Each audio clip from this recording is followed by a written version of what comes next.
The most rewarding part of my day, hands down, is when I am given the privilege of swearing in applicants into the military.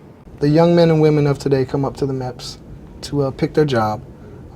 We run them through a series of many different things. We have to run them through a medical process, make sure they're qualified there. And then we take their fingerprints, send them off to the FBI, make sure they're cleared that way. People that we consider DEPers or delayed entry, they will come back at a later date and ship out the basic training. Now the shippers that were here today, those are the ones that have been through the process already, and today is their day to ship out the basic training. So they will actually leave the MEPS, go over to the airport, and ship out to their basic training reception battalion. As a military member, you occupy a unique position in society. You represent the military establishment. This special status brings with it responsibilities to uphold and maintain the dignity and high standards of the United States Armed Forces at all times and all places. I want to congratulate you, first of all. Okay. You're heading to where? Fort Benning, correct? Yes, sir. Okay. You'll be going to the airport in about an hour and a half. Okay. So you have plenty of time to relax, get your thoughts together. Today you have a job to do. Your mission is to get to boot camp, okay?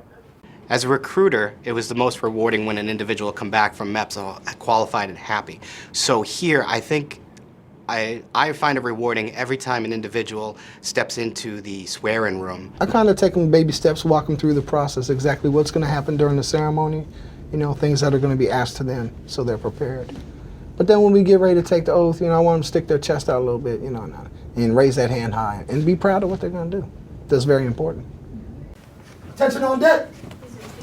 Good morning, everyone. Go ahead and stand at ease.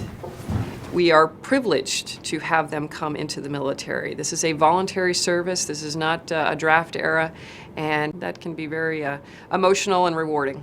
You don't raise your right hand and say, you know, I get to go to college, I get to, you know, have medical care. I support and defend the Constitution of the United States, and it hits some kids really hard that that's really why they're joining, and I try to remind them of that. And then when they come out of there, they have a new sense of pride and patriotism that they probably never felt before in their life.